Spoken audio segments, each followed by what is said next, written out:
Hello hi नमस्कार दर्शक बंधु मु विजय आपण मानक स्वागत करुच्ची आपण YouTube channel Odisha job information को सीएम किसान किंबा कालिया योजना जेटा कि पूर्व थिला कालिया योजना एबे हो जाइए सीएम किसान जो चाषी भाई मैंने सीएम किसान पाउथिले से माने सेप्टेम्बर 10 तारिख सुधा यही काम न कले आपण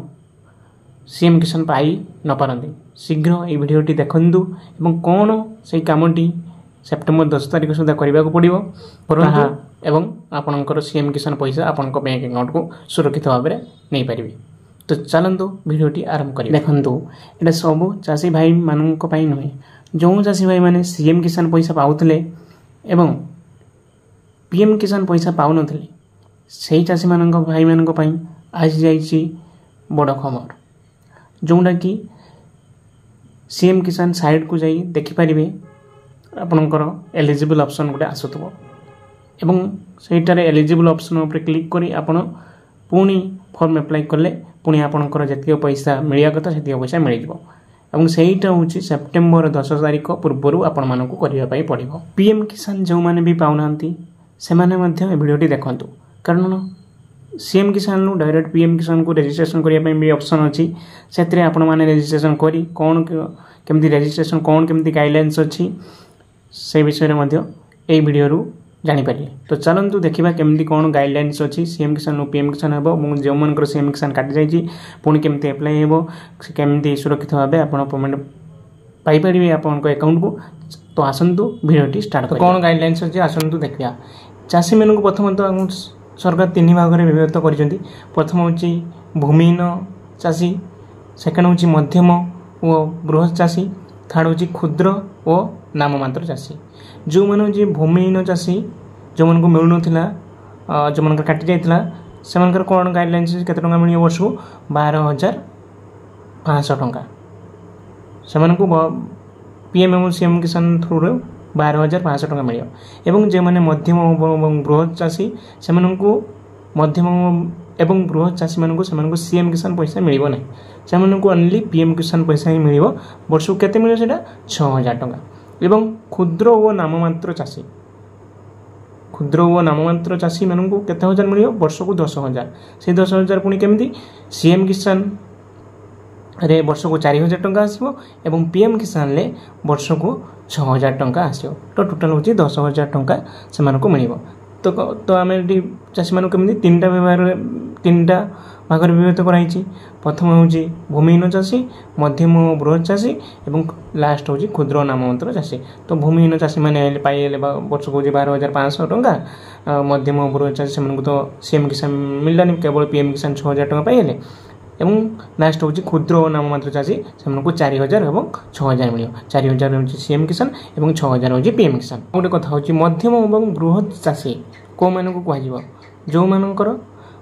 2 हेक्टर रु अधिक जमी अच्छी 2 हेक्टर रु अधिक जमी माने आमको पाखापाखि से हूँ 5 एकर 2 हेक्टर रु अधिक जमी हूँ से कौ अंडर जी मध्यम और बृहत चाषी 2 हेक्टर इज इक्वल टू पाखापाखि 500 एकर जमी जहाँ अच्छी से हूँ मध्यम और बृहत चाषी अंडर में आसीजे और से सीएम किसान जेटा हूँ कालिया पैसा मिल ना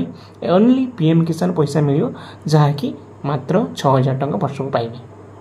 ओके एवं भूमिहीन चाषी मैंने जो पाऊन से 12,500 पाइले और क्षुद्र नाममात्र चाषी जेटा हूँ 10,000 4,000 और 6,000 कालिया पैसा हूँ 4,000 पीएम किसान 6,000। जो मैंने सीएम किसान पाँच पीएम किसान पाऊना कौन प्रोब्लेम कौन केमती करिया से विषय आलोचना करें। जो मैंने क्षुद्र और नाममात्र चाषी जो मैंने पाँच 4,000 टंका कालिया पैसा और 6,000 टंका पीएम किसान पैसा तो से जदि पाँच से किसी करेंगे ना से केवल केवाईसी पाक आसी से चेक करदे केवाईसी अच्छी ना एवं जो मैंने कालिया पैसा पाँच सीएम किसान पैसा पाँच कि पीएम किसान पैसा पाऊना से कौन करने हम से रजिस्ट्रेशन पाक आसी केते गुडा डॉक्यूमेंट अच्छी सबमिट करने हम से हूँ नियरेस्ट साइबर नियरेस्ट जनसेवा केंद्र को जी और सेठारे अप्लाई करें कौन कौन डॉक्यूमेंट दरकार आसतु देखा। जो मैंने सीएम किसान पाँच जमी भी 5 एकर कम अच्छी तो से पीएम किसान पाइबार हिताधिकारी तो से कौन करेंगे से पंजीकरण को जाई सेठारे कौन करेंगे तुरंत पंजीकरण स्टार्ट करदेवे क्या फॉर पीएम किसान पंजीकरण स्टार्ट करदे और पीएम किसान पंजीकरण कौन तर EKYC दरकार रेशन कार्ड दरकार बैंक लिंकिंग थी दरकार मैं डीबीटी थी दरकार तो से डायरेक्ट पैसा ही आसो लैंड रजिस्ट्रेशन होता दरकार मोबाइल नंबर थी दरकार जॉब कार्ड थी दरकार और फार्मा रजिस्ट्रेशन होता दरकार फार्मा रजिस्ट्रेशन माने विभिन्न प्रकार जो कैटेगरी कहनी जो 5 एकड़ कम थी दरकार जमी जो 5 एकड़ अधिका थी जो जमी जो मैंने 5 एकड़ जो कम से मध्यम सॉरी क्षुद्र नाम मात्र चाषी और अधिक थे मध्यम बृहत चाषी से केवल पीएम किसान पैसा मिल तेणु एतिक कर सारापर से तले थी गोटे टिक चिन्ह माने टिक चिन्ह मार प्रोसीड करेंगे प्रोसीड पर Aadhaar number then KYC then EKYC करेंगे और से आपने नियरेस्ट जनसेवा केन्द्र को जाई करंतु एसबू करने पूर्व आपणकर फार्मा रजिस्ट्रेशन होता दरकार तो जो मैंने करना शीघ्र जाई निज जनसेवा केन्द्र में करनी एमती विभिन्न प्रकार आपण मैंने पचारे भाई एमती कौन हो कौन सरकार नियम तेणु केतबेले कार अपडेट मागुची केतबेले कौन हो सब करने पड़ो एवं कहार हम कार रिजेक्शन हो तो आपण मैंने किसी नहीं एप्लाई कर दिंतु तो देखा परवर्ती समय और वीडियो पाइबापी हेले आपन को आमर चैनल सब्सक्राइब कर रखु या मु डिटेल्स पुणी वीडियो बनैबी किए केमती पाइब कहार रिजेक्शन हम कहार एप्रूव हम केमती कौन कर पूरा डिटेल्स एप्लाई केमती हम डिटेल्स वीडियो मु बनैबी एवं तापाई आपन वीडियो सब्सक्राइब रखु लाइक करूँ एवं शेयर करूँ जो मैंने भी आपणकर पाइबार योग्य आपण संपर्क पाक शेयर करूँ एत कहूँ धन्यवाद जय जगन्नाथ।